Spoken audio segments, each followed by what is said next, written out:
નમસ્કાર વિદ્યાર્થી મિત્રો.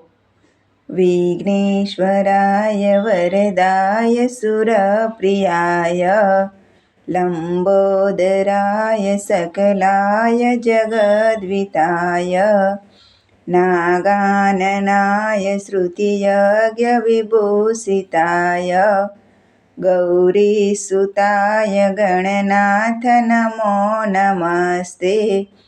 જય શ્રી ગણેશ. શ્રી ગણેશાય નમઃ. વિદ્યાર્થી મિત્રો, ગણપતિજીનું નામ લઈને આજે આપણે સ્વાધ્યાય પ્રશ્નપત્રનો જે સેટ છે તેમાંથી પ્રશ્નપત્ર 2 જેનો વિભાગ એ એનું સંપૂર્ણ સોલ્યુશન કરીશું. એ વિભાગ છે તે તમારા માટે ખાસ મહત્ત્વનો છે, કારણ કે 24 ગુણ તમને એમાં મળે એમ છે અને ઓપ્શન પણ આપેલા હોય છે. જો જે તમે વાંચ્યું છે, લખ્યું છે, સમજ્યા છો એના આધારે ધ્યાનથી ઓપ્શન પસંદ કરવામાં ધ્યાન રાખવું અને ત્યાર પછી જ જવાબ લખવો, જેથી તમને રોકડા માર્ક મળે. ચાલો, સૌથી પહેલાં આપેલું છે યોગ્ય જોડકા જોડો. તાજમહલ તો સૌ જાણીએ છીએ તો ડી આગ્રા, અકી ક તો એફ એક કિંમતી પથ્થર, વેળાવદર તો બી ગુજરાત, પ્લેટિનમ તો એ કિંમતી ધાતુમય ખનિજ, વિશ્વ વ્યાપાર સંગઠન સી 1 જાન્યુઆરી 1995. ત્યાર પછી આગળ નીચેના વિધાનો ખરા છે કે ખોટા તે જણાવવાનું છે. વિદ્યાર્થી મિત્રો, મારા વિડીયોને લાઈક કરજો, તમારા સાથી મિત્રો સાથે શેર કરજો અને મારી આ ચેનલને સબસ્ક્રાઈબ અવશ્ય કરી લેજો. નીચેના વિધાનો ખરા છે કે ખોટા તે જણાવવાનું છે. જો અહીંયા 5 આપેલા છે, 5 ખરા વિધાન આપેલા છે.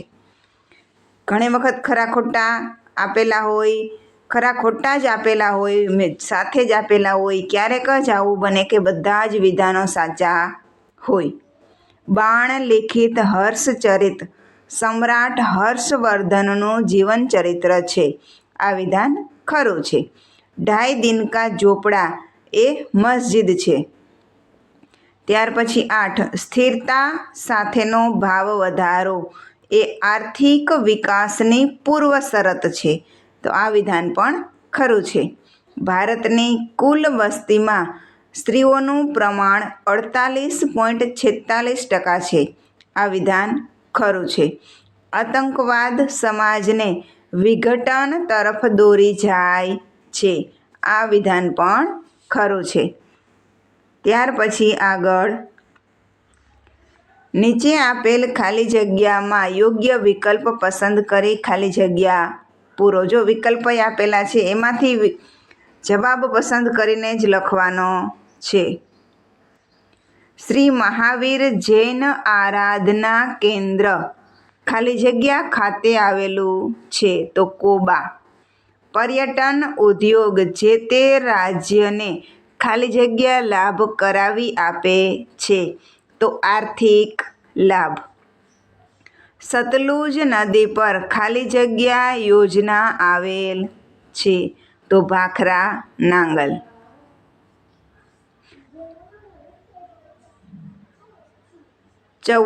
ભારતમાં લગભગ ખાલી જગ્યા જળ સિંચાઈ માટે ઉપયોગી છે. તો 84%. રાષ્ટ્રીય ધોરીમાર્ગ પર ખાલી જગ્યા ભારતનો સૌથી લાંબો રાષ્ટ્રીય ધોરીમાર્ગ છે. તો 44 નંબર.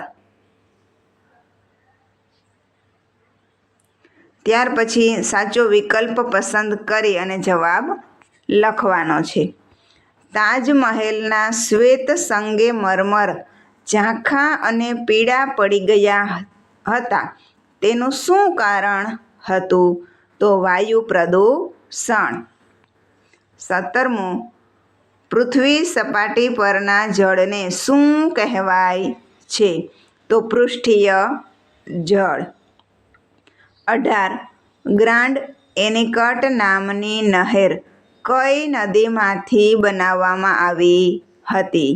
તો કાવેરી નદી. ખેતી તથા ખેતી સાથે સંકળાયેલી આર્થિક પ્રવૃત્તિઓનો સમાવેશ કયા ક્ષેત્રમાં થાય છે?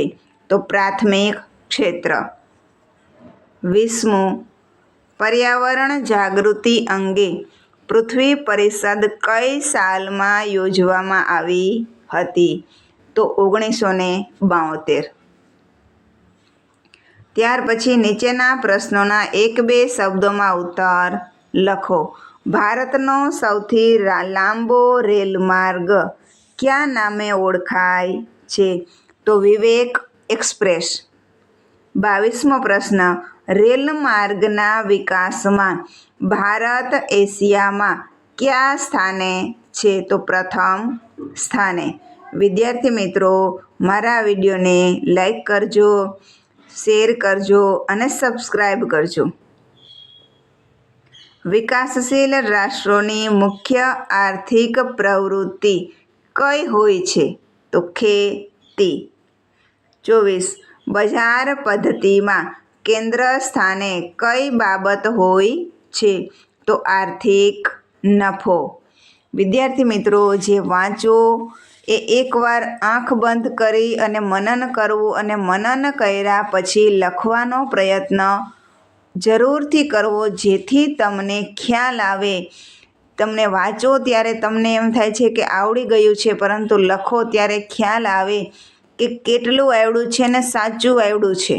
એટલા માટે મનન કરવું અને મનન કર્યા પછી લખવાની અવશ્ય ટેવ પાડવી.